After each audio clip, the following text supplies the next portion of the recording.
မင်္ဂလာပါတငယ်ချင်းတို့ရေဇက်ကားတစ်ခုထဲမှာကြားခဲ့ဘူးတဲ့စကားလေးတစ်ခွန်းရှိတယ်ပေါ့နော်အစားကောင်းစားရဖို့ထက်ခက်ခဲတာမရှိအနားယူရတာထက်ကောင်းတာမရှိတဲ့အဲ့ဒီစကားလေးကတကယ်မှန်ပါတယ်နော်ဘဝမှာနေ့စဉ်နေ့တိုင်းရုန်းကန်လှူရှားပင်ပန်းရင်းနဲ့အစားကောင်းစားဖို့အနားကောင်းယူဖို့လည်းမမေ့ကြပါနဲ့အောင်နော်ကိုချစ်ရတဲ့ကိုမိသားစုအတူနေတငယ်ချင်းဒါမှမဟုတ်ကိုမိဘတွေနဲ့ quality time လေးတွေကိုလည်းရအောင်ဖန်တီးပြီးတော့ဘဝအမော်တွေဖြည့်ဖို့လည်းတတိယမေးစေချင်ပါတယ်နော်တငယ်ချင်းတို့ရေတငယ်ချင်းတို့ကိုချစ်ရသူတွေနဲ့ပိတ်ရက်မှာလှုပ်ရှားဖို့ idea တချို့ menu တချို့ကိုဒိုရာမျှဝေပေးလိုက်ပါတယ်နော်ပိတ်ရက်မှာမောဟင်္ဂါလေးချက်စားကြည့်ရင်ဘယ်လိုနေမလဲတငယ်ချင်းတို့ရေမောဟင်္ဂါကတော့မကြိုက်တဲ့သူမရှိသလောက်ပါပဲနော်မောဟင်္ဂါလေးချက်စားကြည့်ကြပါအုံနှုတ်ခောက်ဆဲကလည်းလူတော်တော်များများကြိုက်ကြတဲ့ menu တစ်ခုပါပဲเนาะအုံနှုတ်မတည့်တဲ့သူတွေကတော့နှုတ်စင်ခောက်ဆဲလေးချက်စားကြပါเนาะတကယ်ချင်းတို့ရေ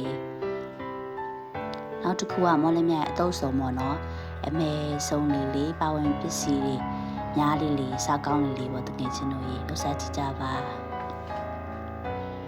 နောက် menu တစ်ခုကတော့ကြာစံကြော်ပေါ့เนาะကြာစံကြော်ကိုအချင်းကြီးကောက်လေးနဲ့တွဲဖက်စားသုံးနိုင်ပါတယ်ရှင်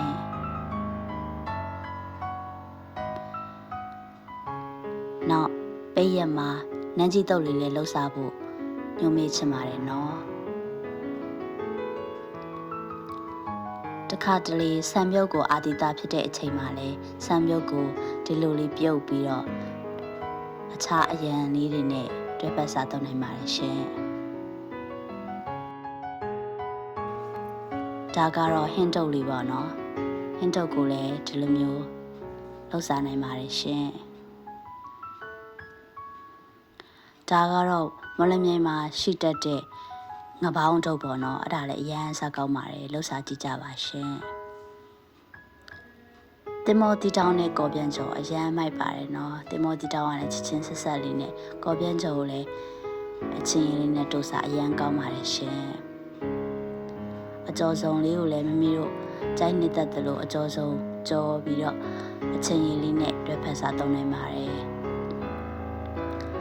တခါတလေလက်ဖက်တုပ်ကိုဒီလိုပေါ့နော်စုစုံနေလေးနဲ့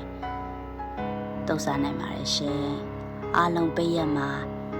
ပျော်ရွှင်ကြပါစေနော်မို့တူလည်းအများကြီးလှူစားနိုင်ကြပါစေတတ